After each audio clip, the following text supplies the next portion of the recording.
안녕하세요. 저는 동서울대학교에서 전기정보 제어과 교수를 하고 있는 김진환입니다. 저는 이제 전공 분야가 소프트웨어 개발하고 미디어 공학입니다. 근데 이제 오늘 제가 여기서 말씀드릴 내용은 기술적인 제가 연구하는 분야가 아니고 미리네 운동에 대해서 말씀을 드리려고 합니다.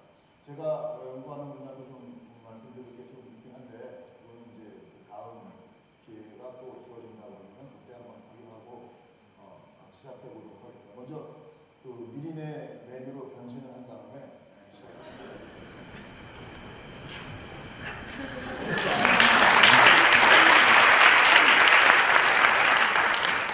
미리네 메뉴로 이제 변신하는 건 굉장히 쉽습니다. 이렇게 미리네 별모자만 쓰면은 순식간에 미리네 메뉴로 변신할 수가 있는데. 슈퍼맨도 이렇게 회전문 막 뺑뺑 돌아야지만 변할 수 있는데 저는 이제 모자만 쓰면 변할 수 있습니다. 그래서 많은 사람들이 이제 미리네맨이 되려면 어떻게 해야 되냐 물어보는 분들이 많은데 특히 이제 어린 학생들이 굉장히 많이 물어봅니다. 근데 미리네맨이 되는 거는 이제 굉장히 쉽습니다. 미리네 가게에 가셔가지고 미리 내시면은 다 미리네맨이 될 수 있습니다. 그리고 미리네 가게 주인, 사장님들, 그리고 미리 내시는 사람들, 그리고 미리 낸 거를 이용하는 사람들, 그리고 이제 오늘 여기 유니스트 테드 오셔가지고 미리네 운동에 대해서 좀 알고 나도 미리네 가게 한번 가봐야 되겠다 이렇게 마음먹은 분들 다 미리네입니다. 그럼 이제 미리네 운동이 도대체 뭐냐 이렇게 의문을 가지는 분들이 계실 텐데 쉽게 얘기하면은 내가 가지고 있는 거를 조금씩 누군가를 위해서 그냥 주는 겁니다. 미리 내는 거죠. 그래서 특정한 어려운 분들, 우리가 쉽게 저 사람은 되게 어렵다, 노숙자다, 이런 분들을 대상으로 하는 게 아니라, 그러니까 누구든지 다 대상이 될 수 있다 하는 거에서 조금 다른 부분들이 있죠. 내가 가만히 생각해 보면은 누군가한테 줄 수 있는 게 상당히 많습니다. 그러니까 쉽게 얘기하면 음식값부터 시작해가지고 또 롤 많이 하시잖아요. 어떤 사람들 롤 못하는데 할 필요 없어. 그럼 그것도 누군가한테 도움을 주는 것 같지 않은데 도움을 주는 겁니다. 그렇게 쉽게 누군가한테 도움을 줄 수 있는 겁니다. 그래서 이런 것들을 좀 해보자 하는 게 이제 미리네 운동이라고 볼 수 있습니다. 그리고 이제 그런 미리네 운동이 이제 직접적으로 이제 펼쳐지는 공간, 그게 미리네 가게입니다. 그래서 미리네 가게가 이제 전국적으로 계속 생겨나고 있는 거죠. 미리네 가게의 미리네 운동의 시스템은 굉장히 간단합니다. 여기 보시면 미리네 가게를 알릴 수 있는 미리네 현판, 그리고 미리 낼 수 있는 미리네 쿠폰, 그리고 쿠폰을 담는 쿠폰 박스, 그리고 이제 미리 낸 게 있으면 사장님이 여기다가 이렇게 몇 개 미리 냈다 이렇게 써주면은 지나가는 사람이 보고 들어가서 먹는 이런 간단한 시스템입니다. 그래서 어떻게 이용하느냐 쉽게 예를 들어서 말씀드리자면은 이제 커피숍에 갔어요. 커피숍에 가가지고 커피를 시켰습니다. 커피를 시켜가지고 딱 보니까 이상하게 생긴 마스코트하고 쿠폰 박스가 있는데 그 안에 뭐가 이렇게 들어가 있어요. 그러면 사장님한테 이거 뭐예요? 이렇게 물어보는 거예요. 그러면 사장님이 이거는 누군가를 위해서 이렇게 미리 몇 장씩 이렇게 내놓으면은 요청하면 드리는 겁니다. 이렇게 이제 얘기를 해주시죠. 그러면 이제 그 사람이 이제 고민을 합니다. 이걸 내야 되나? 말아야 되나? 고민하다가 낼 때도 있고 안 낼 때도 있습니다. 근데 이제 어쨌거나 이런 데 오면은 이런 걸 할 수 있구나. 이런 거 이제 알고 가시는 거죠. 그게 이제 미리네 가게. 그 이상도 없고 그 이하도 없습니다. 굉장히 엄청 간단한 시스템입니다. 근데 이런 간단한 시스템을 가지고 지금 전국에 90여 개의 미리네 가게가 있고, 그리고 예약 아직 오픈하지 못한 가게들이 한 50여 군데가 넘습니다. 그래서 지금 전국적으로 미리네 운동이 활발하게 펼쳐지고 있다. 제가 이 운동을 하게 된 계기는 작년부터 제가 기브톡이라는 어플리케이션을 개발을 해가지고 서비스를 지금도 계속 하고 있습니다. 기브톡 혹시 아시는 분 계십니까? 있는데요. 일단은 저는 굉장히 잘 만들었다고 생각하거든요. 되게 쉽게 누군가를 도울 수 있는 생활 속에서 기부를 실천한다. 그러니까 스마트폰의 가장 기본적인 기능이 전화하는 기능이잖아요. 그래서 전화를 하면서 뭔가 남을 도울 수 있는 게 있지 않을까 생각을 해가지고 이제 만든 게 이제 기부톡입니다. 그래서 전화를 하고 끊으면 바로 기부할 수 있는 화면이 나와서 누르면 기업이 대신 내주는 그런 시스템입니다. 그래서 기업과 사용자 그리고 기부단체가 연결돼가지고 뭔가 새롭게 나눔에 참여할 수 있는 그런 어플리케이션인데 생각보다 사람들이 이렇게 많이 다운로드를 안 하시더라고요. 지금 2년째 하고 있는데 한 6만 명 정도 지금 사용하고 있는데 제가 생각했을 때는 서버가 다운될 줄 알았어요. 맨 처음에 딱 발표하면 막 사람들이 엄청나게 쓸 줄 알았는데 그렇지 않더라고요. 그래서 도대체 이게 이유가 뭐냐 이제 생각을 해보니까 사용자들은 이거 진짜 기부되는가? 뭐 이런 생각. 그리고 무료라고 그러는데 이거 혹시 내 거에서 돈 따가는 거 아닌가? 하는 그런 생각. 그리고 기업에서 후원을 해준다는데 얘네들이 진짜 좋은 마음을 가지고 하는 거냐? 뭐 기업의 뭐 대기업 뭐 회장이 뭐 문제를 일으켜가지고 그것도 이미지 메이킹 하려고 하는 거 아니냐? 하는 그런 의심들이 생각보다 굉장히 많더라고요. 그래서 이건 좀 어떻게 해야 될까 그런 생각하게 되고 기업은 또 사용자나 기부단체를 뭔가 자기네들의 마케팅 대상으로만 생각하는 경향들이 굉장히 많았어요. 그리고 이런 걸 돈을 뭔가 썼을 때 투자 대비 효과인가? 저는 그때 처음 들었는데 ROI라고 그러더라고요. ROI. 그런 게 수치적으로 나와야 되고 이게 단기적으로 뭔가 이렇게 보여줘야 된다 하는 그런 생각들. 그리고 이제 우리가 기부톡을 가지고 당신의 기업에서 이렇게 참여하게 되면 좋은 일을 할 수 있다. 사용자가 참여해서. 그러면 항상 물어보는 게 그럼 사용자가 몇 명이냐? 이렇게 물어봐요. 그러면 이제 맨날 그러죠. 당신들이 참여하면 사용자가 늘어난다. 그러니까 이게 달기 명제나 계란이 명제는 항상 그 얘기인 거예요. 그래서 그럼 어떻게 사용자를 늘릴 것이냐. 항상 그런 그런 고민을 이제 하게 되고. 이제 기부단체를 가서 이제 만나보니까 기부단체의 고민은 뭐였냐? 자기네들이 이제 원래 하기로 한 목적 사업들이 있습니다. 어린이를 돕는다든지, 또 아프리카에 무슨 우물을 파준다든지, 굉장히 좋은 일들을 하고 있는데, 그런 걸 하기 위해서는 이제 돈이 필요한 거죠. 근데 그 기부단체는 기금을 마련한다거나 누구한테 기부를 받아가지고 그 사업을 해야 되는데, 이게 이제 쉽지가 않고 규모는 커지는데 하는 게 쉽지가 않으니까, 이게 모금하는데 많은 비용을 쓰게 되는 거예요. 그래서 실제로 예를 들면은 10,000원을 기부를 하게 되면은 그 10,000원이 전체는 못 가겠지만 그래도 3분의 2 이상이 어린이들한테 전달이 돼야 되는데 워낙에 이제 모금하는데 비용이 많이 들어가다 보니까 이제 그렇게 안 되는 거죠. 그러다 보니까 이제 사용자들은 거기에 이제 불신을 갖는 거예요. 내가 낸 돈이 왜 다 안 가냐 하는 그러니까 이게 이제 점점 악순환이 되면서 모금에 참여하는 사람들은 점점 불신을 갖게 되고 맨날 하는 사람만 계속 하게 되는 그런 악순환이 계속되고 있었습니다. 그래서 이걸 어떻게 하면 해결할 것이냐. 근데 이제 문제는 뭐냐면은 이제 우리가 지금 양극화 현상이 계속 가속화되고 있잖아요.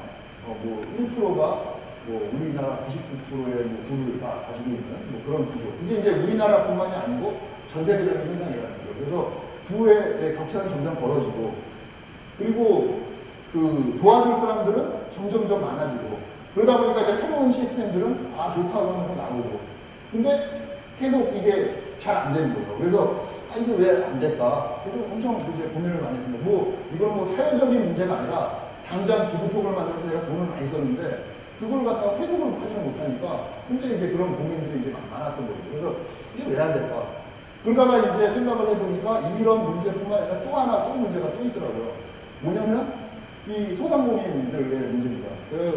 대형마트들이 이제 골목 상권을 진입하게 되면서 소상공인들이 거의 장사가 안 되는 지경까지 이제 오게 된 거죠. 거기다가 가격이나 서비스, 배달 이런 것들은 거의 경쟁을 할 수가 없는 상태고 또 거기다가 대형마트끼리들도 경쟁을 하다 보니까 거기서 죽어나가는 거는 이제 동네 가게들인 거죠.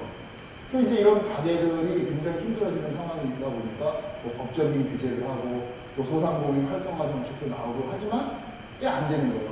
그 가격이 싸기 때문에 사용자들이 거기까지 가지 않는 거예요. 그래서 대형마트를 이 주말에 뭐 이렇게 놀기도 하고 뭐 여러 가지 지금 제한을 지금 많이 두고 있는데 그 사람들이 이제 그 사용자들이 노는 날에 안 오니까 이 온라인 쇼핑몰을 만들어가지고 모든 동네에 있는 대형마트에 있는 그 상품들을 갖다 온라인에 찍기만 하면은 그날 배송을 해줍니다. 그렇게 되니까 동네 가게에 갈 일이 없는 거예요. 그래서 점점점 어려워지고 있고 이제 조금 더 지난 때는 진짜 더 힘들어지지 않을까 하는 생각. 그러다 보니까 이제 정부에서는 소상공인 활성화 정책도 나오고 또 어떤 분들은 소상공인들을 대상으로 마케팅을 활성화할 수 있는 방안도 만들어내고 여러 가지를 하고 있습니다. 근데도 사람들이 안 하는 거예요. 안 가는 거예요. 그래서 이게 왜 그럴까? 그런 고민들이 이제 많아졌죠. 이건 뭐 누구나 다 하는 고민이니까. 근데 그렇게 소상공인들을 뭔가 우리가 활성화해서 우리 같이 살아야 된다. 그리고 새로운 시스템이 나와서 뭔가 좀 좋게 해야 된다. 이런 것들, 그리고 그래가지고 우리가 서로 함께 살아가는, 함께 사는 사회를 만들어야 된다. 그래야지 우리 사회가 지속 가능한 사회가 된다. 그런 것들에 대해서는 누구나 공감을 하는데 실제로 행동으로 옮기기에는 굉장히 힘들다는 거죠. 그래서 이게 왜 그런가? 그런 거에 이제 좀 고민을 좀 많이 하게 됐습니다. 그러면서 이제 새로운 대안으로 나오는 게, 그 대형마트는 이제 상품들이 많고 하지만, 동네 가게들은 뭔가 소비를 하면서 새로운 가치를 소비자한테 전달을 해야 되겠다. 그렇게 전달하기만 하면 사람들은 가게를 찾을 것이다. 이렇게 이제 얘기를 하는 거예요. 그래서 그러면은, 요즘 그러면은 새로운 가치가 뭐냐? 새로운 가치가 뭔지를 알아야 소비자들한테 전달을 하든지 말든지 하는데, 새로운 가치를 전달해야 된다고 해결책을 내는 분들은 많은데, 이 핵심이 새로운 가치가 뭔지를 얘기해 주는 사람들이 많지 않더라고요. 그래서, 뭐야 도대체? 뭘 해야 되는 거야? 그래서 이런 고민을 하게 된 겁니다. 그래서 이제 지금 보면, 사진을 보면, 위에는 남양주에 있는 우리 홈마트라는 미니네 가게고요. 밑에는 이게 지금 어딘지는 잘 모르겠어요. 그냥 인터넷에서 그냥 다운받은 대형마트의 사진입니다. 사람 굉장히 많고, 여기도 제가 가보니까 여기도 장사가 엄청 잘 되는, 이 가게는 특징이 또 사모님이 여기서 떡갈비를 만들어서 팔아요. 그래서 이 동네에서 되게 유명한 떡갈비 집이더라고요. 그래서 이제 굉장히 장사가 잘 되는 집입니다. 근데 두 개의 사진을 볼 때 비교해보면, 남양주에 있는 우리 홈마트는 미니네 시스템, 아까 얘기했던 쿠폰과 알림판 이런 것들이 있고, 대형마트에는 없죠. 대형마트는 없습니다. 그러면 이 두 개의 미니네 현판, 이 시스템이 의미하는 것은 뭐냐? 이게 다른 거잖아요, 두 개가. 이걸 얘기하는 거냐? 그럼 우리가 처음에 아까 얘기했던 대로 돌아가면, 미니네 가게에서 계산을 할 때 보면, 삼각각이 보이면서, 아시 이거 뭐예요? 이렇게 물어보는 게 있잖아요. 그러면 일단 가게 주인 사장님은 설명을 합니다. 이게 나눔 시스템인데 누구한테 미리내고 어쩌고저쩌고 이렇게 얘기를 하면 그분이 이제 사장님 말을 듣고 이건 될까 말까 하다가 냅니다. 이제 내게 되는 거죠. 그러면 이게 뭐냐? 이게 이제 사장님을 믿고 내는 거예요. 왜냐면 내가 냈는데 사장님이 다 안 줄 수도 있는 거잖아요. 근데 그거 다 무시하고, 우리 동네 사람이니까 잘 하겠지. 그리고 여태까지 오랫동안 장사했던 사람이 이건 뭐 떼먹겠냐. 믿고 내는 거죠. 바로 그 시점이 신뢰가 이제 회복되는 순간인 거라는 겁니다. 그러니까 작게 뭔가 내가 100원짜리를 그 사람을 믿고 낸다는 거. 그리고 그 지역에 뿌리 깊게 거기 그 지역에서 장사하고 있는 자기 동네 아저씨한테 믿음을 주고 내기 시작한다는 거예요. 그게 미리네 가게라고 저는 생각하는 거예요. 이 미리네 가게, 아까 제가 말씀드렸던 여러 가지 문제들, 사람 기부톡이 안 되는, 잘 안 되는 문제, 그리고 소상공인들이 잘 장사가 안 되고, 여러 가지 대현직을 내놔도 잘 안 되는 문제가 저는 기본적으로 우리 사회에 신뢰가 많이 땅에 떨어졌기 때문에 그런 문제들이 생긴다. 이 신뢰가 떨어졌을 때는 어떤 좋은 정책과 시스템을 만들어서 제공한다고 해도 기본적으로 사람들이 참여를 안 하는 거예요. 믿지를 않으니까. 그러면은 아무리 좋은 거를 아무리 제시를 해도 사람들이 참여를 안 하는 거예요. 그러니까 이 신뢰를 회복해야 되겠다. 그러면 이 신뢰를 회복하려면은 기본적으로 그 사용자들의 참여가 있어야 되고 공감대가 형성이 돼야 되는데 이게 뭐 자체가 안 되는 거예요. 그러면 그런 신뢰와 공감대가 형성이 되려면 가장 기본적인 게 뭐냐? 서로 대화를 하는 거죠, 대화. 그 대화를 하려면 서로 뭐 사람끼리 대화를 하는 거죠. 대라고 대화할 수는 없으니까. 사람끼리 대화하면 모든 게 사람 중심으로 옮겨야 된다. 자세히 살펴보면은 대형마트에 가보면은 사람 굉장히 많지만 실제 우리가 상대하는 거는 제품밖에 없어요. 제품이 싸냐 안 싸냐 그것만 저희 관심사지 주변에 있는 사람하고는 전혀 대화를 하지 않습니다. 인터넷 쇼핑도 마찬가지예요. 인터넷 쇼핑에 밑에 댓글 달리는 참 그건 뭐 대화라고 할 수가 없는 거고 그 인터넷 쇼핑도 보면 가격 비교만 있지 서로 간에 대화가 없어요. 근데 미리네 가게에서는 나눔이라는 그 우리가 인간이면 가질 수 있는 인간이 가질 수 있는 이런 근본적인 이런 그 마음 속에 있는 기저에 있는 이런 마음, 나눔의 정신 이런 거를 매개체로 해가지고 대화를 이끌어낼 수 있다. 그 대화가 계속 반복이 되면서 믿음이 쌓이고 결국 자기 돈을 내든 뭐를 내든 내게 되는 거죠. 그러면 그게 쌓이면서 또 어떤 사람들은 그걸 받아가지고 자기가 굉장히 먹고 싶은데 돈이 없어요. 뭐 되게 부자야. 되게 부자인데 커피숍에 가가지고 커피를 딱 먹으려고 딱 하다 보니 지갑을 안 가져왔어요. 그러면 아무리 부자라도 못 먹는 상황이 생긴단 말이죠. 그러면 미리 누가 내준 거를 먹을 수 있다는 거예요. 그러면 부자도 굉장히 나보다 훨씬 못 사는 사람한테도 고마움을 가질 수 있다. 이런 고마움과 신뢰가 계속 쌓이게 되면 뭔가 새로운 거를 만들어내지 않을까, 뭐 새로운 가치를 만들어내지 않을까. 그게 저는 미리네 가게 시스템이라고 생각을 하고 그런 것들이 쌓이게 되면 이제까지 해결되지 않았던 여러 가지 문제점들을 해결할 수 있는 그 단초를 제시할 수 있지 않을까. 저는 이제 그렇게 생각하게 된 겁니다. 그래서 이런 것들이 이제 미리네 가게 시스템에 녹아 들어가고 있는 거고요. 그런 상황에서 이제 여러 가지 그 미리네 가게들이 이제 탄생하게 됩니다. 그래서 지금 현재 여러 가지 미리네 가게에 대해서 여러 개 간단하게 좀 소개해드리겠습니다. 여기는 이분은 최초로 미리네 가게를 신청하신 산청의 후후 커피숍의 최호준 회장님이십니다. 제일 처음 저를 믿어주신 분이에요. 그러니까 굉장히 그 감동적인 순간이었죠, 그때 사실. 근데 아까 조금 보니까 아까 아이캔 제가 나중에 이제 좀 문의를 드려야 될 것 같은데 이분의 자제분이 전신마비 장애자예요. 그래가지고 움직이지를 못해요. 그래가지고 이제 이분이 이제 그 사모님이랑 같이 가게를 나와가지고 이제 장사를 하시는데 그 동네 사람들이 이제 그 장사를 하면 전신마비를 환자하기 때문에 움직이지 못하잖아요. 그러면 그 동네 분들이 시간마다 그 휠체어를 끌어서 계속 산책도 시켜주고 뭐 그러고 있습니다. 그래서 굉장히 그 가보면 굉장히 감동이 많아요. 그리고 이분이 그런 동네 분들한테 그렇게 고마움을 고마움을 느끼고 있기 때문에 동네인이라고 막 구성부가 다들 막 도와주시고 막 이러는 분이에요. 그래서 이분이 이제 미리네 가게 최초로 등록을 하시고 그리고 나서 한 5일 정도 있다가 저한테 문자 메시지가 하나가 왔는데 그 미리네 아까 봤던 그 알림판에 40장이 써 있더라고요. 40장.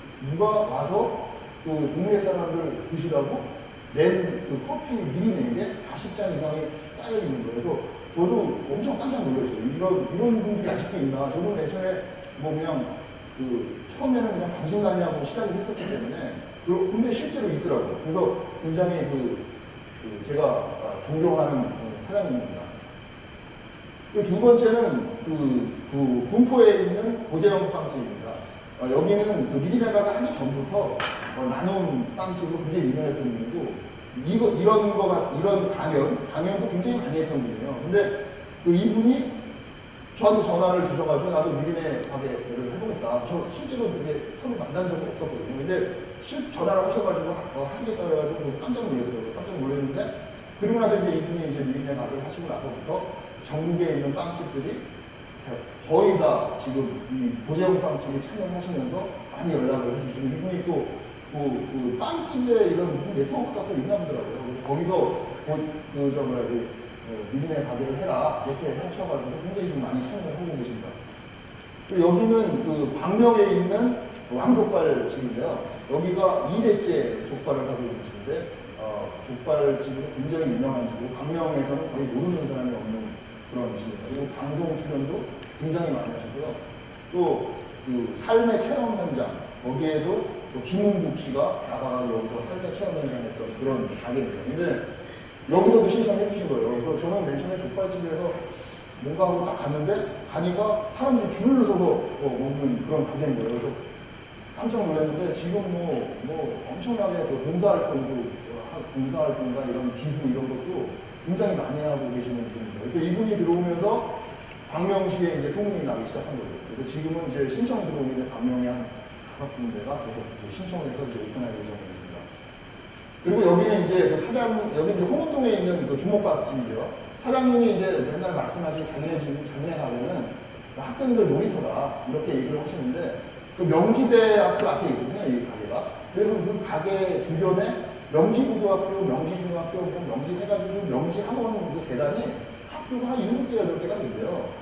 그러면서 이제 학생들이 이제 여기를 굉장히 많이 이용을 하는데 학생들이, 그러니까 여기는 미리 내는 것도 굉장히 많아요. 그 선생님부터 시작해가지고 동네 주민들이 엄청 미리 내면 학생들이 와서 이제 먹고 그 다음에 이제 또 떨어졌다고 막 그 얘기하면 또 와서 누가 내주고 막 이런 상황이고 그 다음에 그 온라인으로 막 송금까지 해요.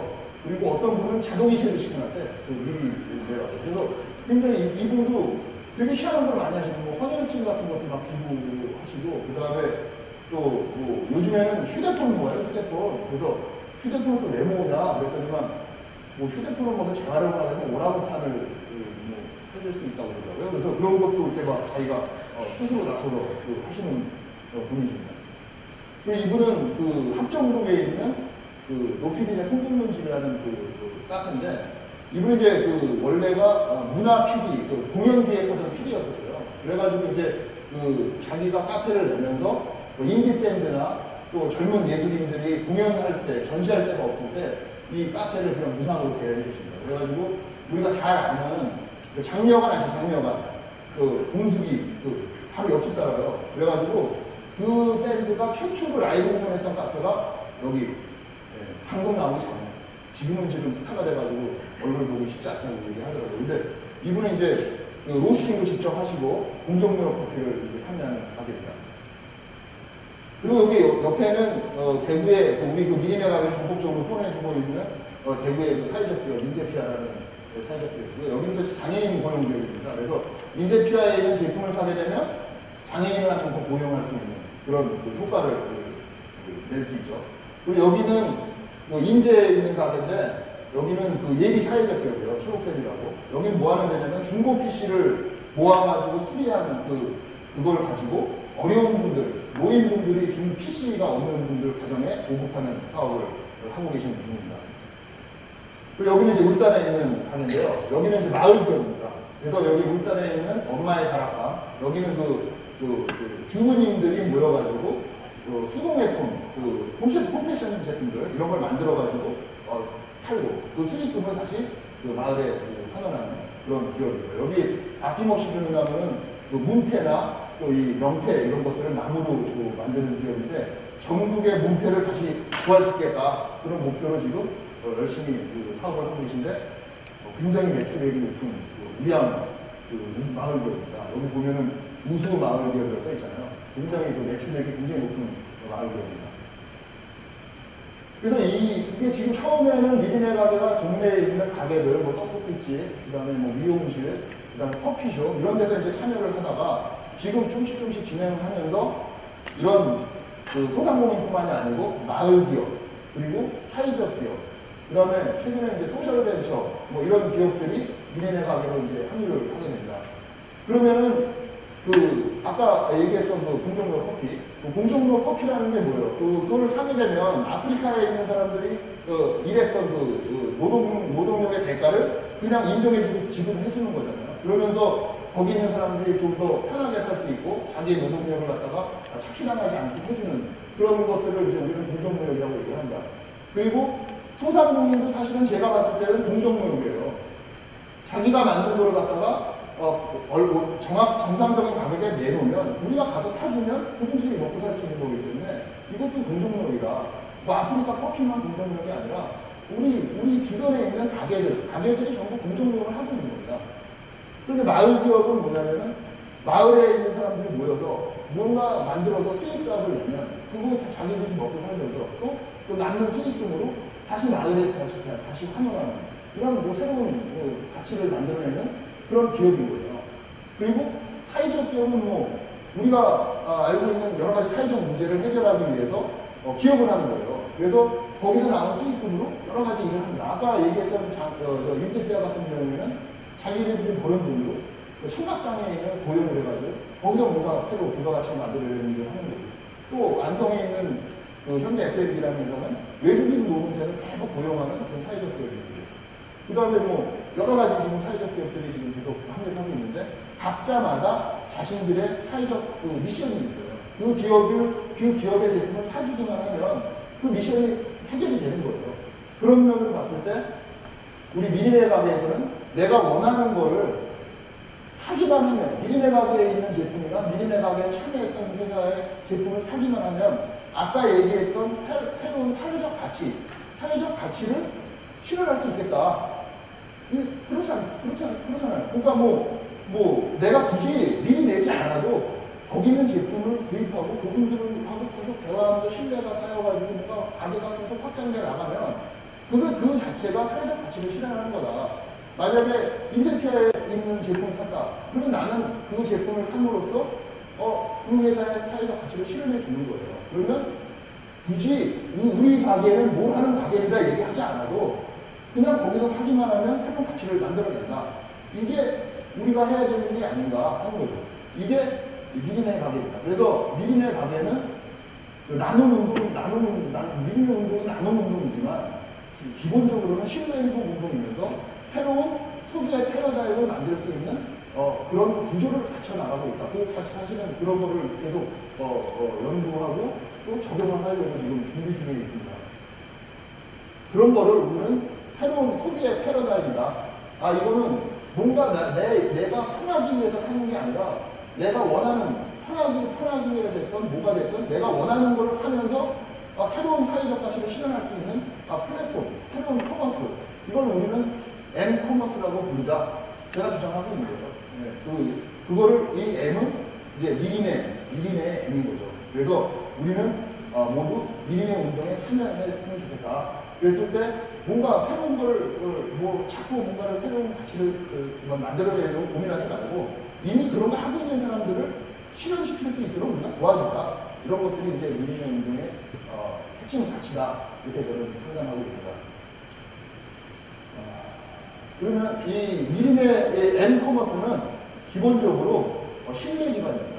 그러니까 저는 미리네맨이지만은 가게 주인이나 뭐 하는 사람들한테 뭐 이래라 저래라 얘기하는 게 없어요. 그냥 우리는 미리 낸 거를 누군가가 원하면 준다. 이것만 지켜달라는 거 외에는 전혀 없습니다. 모든 게 다 미리네 가게에 있는 지역 기반의 가게 사장님들이 자발적으로 신청하고 자발적으로 운영해 주시는 거예요. 그게 점점 신뢰를 쌓아가고 있는 겁니다. 그 신뢰 기반에서 사용자는 미리네 가게에 있는 제품을 구매도 하게 되고 또 사먹기도 하고 이제 그러는 거예요. 그러면 여기에 있는 기업들, 뭐 소셜벤처, 사회적 기업, 마을 기업들의 제품들이 미리네 가게를 통해서 소비가 되면 어쨌든 간에 소상공인들은 활성화가 될 수 있겠다. 그리고 이쪽에 있는 기업들의 사회적 가치, 사회적 목표 이런 것들도 함께 실현할 수 있다.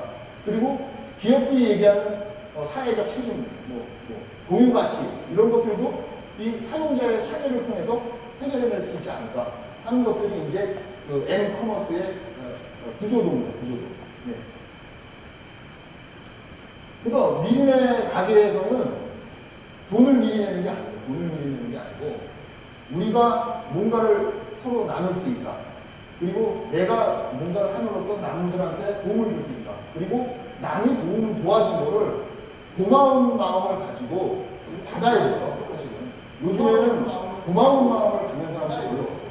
그냥 당연하게 나한테 도와주고 이런 마음을 가지면 안 돼요. 그래서 우리는 미리 내는 게 이런 돈을 내는 게 아니라 이 마음을 내는 거다. 저는 이렇게 생각하고 있습니다. 그래서 오늘 제가 얘기하고 싶은 거는 이제 여기까지 있고요. 여기 오신 분들이 울산에는 미리네 가게가 19개가 있습니다. 그래서 중간중간에 다니시다가 미리네 가게가 보인다. 그러면 가가지고 여기 또 보랫감 하는 가게 있거든요. 보랫감을 좀 사셔가지고 주변 분들한테 나눠주시면서 이거 내가 미리네 가게 사왔다 이렇게 말씀해 주시면 그게 바로 미리네면이 되는 지름길입니다. 그래서 오늘 여기까지 하시고요. 다음 기회에 좀 더 많은 얘기 나누도록 하겠습니다. 감사합니다.